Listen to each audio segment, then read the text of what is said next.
नमस्कार, good morning everyone.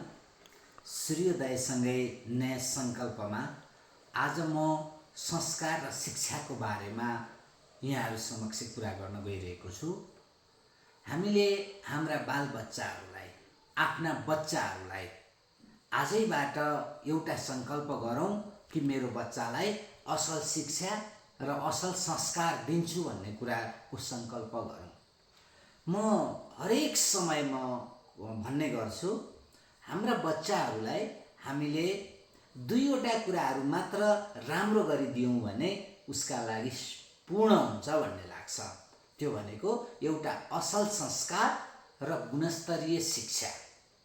हामीले बच्चाहरूलाई असल संस्कार र गुणस्तरीय शिक्षा भन्नाले विश्व बजारमा बिक्री हुन सक्ने शिक्षा। जस्तो हामीले जहाँ शिक्षा दिन्छौँ हाम्रो बच्चाहरूलाई, त्यहाँको बच्चाले चाहिँ जुनसुकै विश्वका जुनसुकै सहरमा गएर पनि प्रतिस्पर्धा गर्न सक्ने किसिमको शिक्षा, जसलाई हामी गुणस्तरीय शिक्षा भनेर भन्छौँ।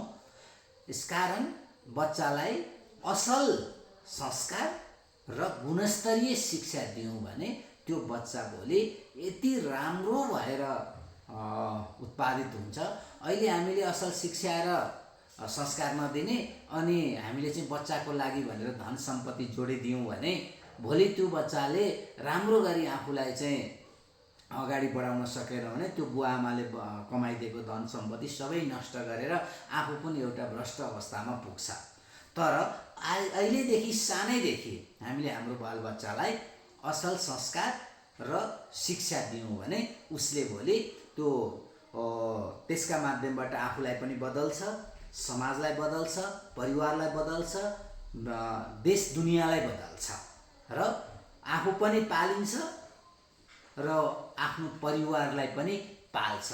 त्यसकारण आजैबाट हामीले एउटा सङ्कल्प गरौँ कि हाम्रा बच्चाहरूलाई असल संस्कार र शिक्षा दियौँ।